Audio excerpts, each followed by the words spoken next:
আসসালামু আলাইকুম প্রিয় দর্শক শ্রোতা, আপনাদেরকে সুস্বাগতম জানাচ্ছি। আজকেও প্রতিদিন চাই একটি করে ভিডিও দিতে চাই, তো অনেক সময় হয়ে ওঠে না। আজকেও আবার একটা ভিডিও তৈরি করব। আজ হচ্ছে শুক্রবার 21শে ফেব্রুয়ারি। তো আজকে আপনাদের একটা বিষয়ে কথা বলতে চাচ্ছিলাম, সেটা হচ্ছে প্রেগন্যান্সি টেস্ট। কিভাবে আপনারা শিওর হবেন যে আপনারা প্রেগনেন্ট হয়েছেন কিনা। এটা কিন্তু কোনো পুরুষের জন্য না, এটা শুধুমাত্র মেয়েদের জন্য এটা ব্যবহার করা হয়ে থাকে। এটা করার জন্য আপনাকে সুন্দরভাবে ইনস্ট্রাকশন দেওয়া আছে। এইখানে কিন্তু সুন্দরভাবে একটা ইনস্ট্রাকশন দেওয়া আছে।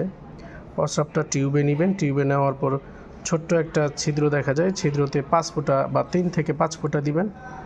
2-3 মিনিটের মধ্যে রেজাল্টটা চলে আসবে। অনেক সময় আমরা লজ্জা পাই বাজারে এগুলো কিনতে, কিন্তু আসলে লজ্জার কিছু নাই। স্বাস্থ্য সচেতন হওয়া ভালো। আর যারা সুখবরের আশায় থাকেন তাদের জন্য তো এটা বিশেষ একটা বিষয়ই হয়ে দাঁড়িয়েছে।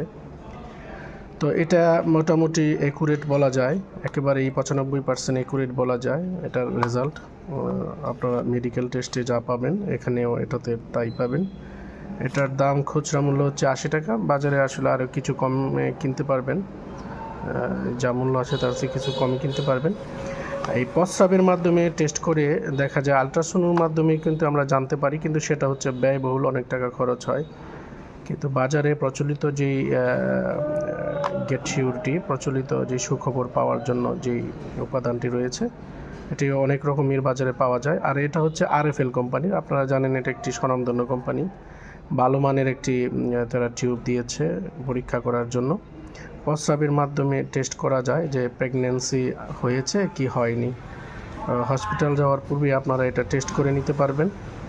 এটাতে প্রায় 95 থেকে 100%ও বলা যায় আপনাকে এটি নিশ্চিত একটি রিপোর্ট দিবে। তো এটি দিয়ে আপনারা জানতে পারেন যে প্রেগন্যান্সি হয়েছে কি বা হয়নি। সবাইকে আবারও ভবিষ্যতে কোনো আরেকটি ভিডিও দেখার আমন্ত্রণ জানিয়ে আজকের মতো এখানেই শেষ করলাম। তবে এই বিষয়ে যদি আরও কেউ কিছু জানতে চান তাহলে কমেন্টে আপনারা জানাতে পারেন। পরবর্তীতে আপনার কমেন্ট উত্তর দেওয়ার চেষ্টা করব, অথবা সেই কমেন্টের ভিত্তি করে আরেকটি ভিডিও বানানোর চেষ্টা করব। ধন্যবাদ সবাইকে।